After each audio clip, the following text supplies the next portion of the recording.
كل مرة بسمع الآية دي بتأثر فيا قوي.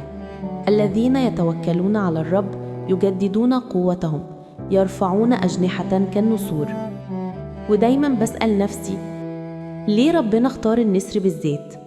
ولما دورت في حياة النسر لقيت قصة روحية جميلة، وهي سبب إن الآية بتقول يجدد زي النسر شبابك.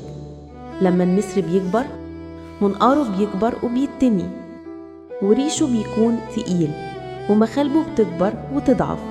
ساعتها يطير لأعلى جبل، يقعد في مكان لوحده وسط الصمت، وهناك يبدأ المرحلة الأولى.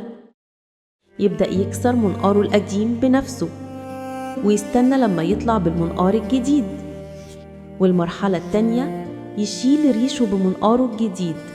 وهنا المرحلة التالتة يكسر مخالبه. وبعد فترة كل شيء يطلع من تاني، يرجع شاب تاني قوي جميل كأنه اتولد من جديد. وهنا النسر وافق بالألم عشان يتجدد، زي ما ربنا يسمح لنا ببعض الوجع علشان يولد فينا حياة جديدة.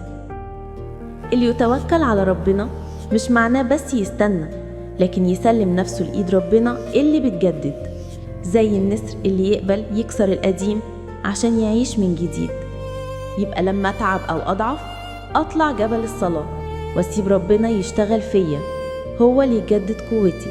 وفي النهاية اللي يتوكل على ربنا ويسلم حياته ليه برضا يجدد حياته، حتى لو شايفين إنها خلصت. هو عنده حل وعنده مخرج، سيبها لربنا، وساعتها هتقول الذين يتوكلون على الرب يجددون قوتهم، يرفعون أجنحة كالنسور.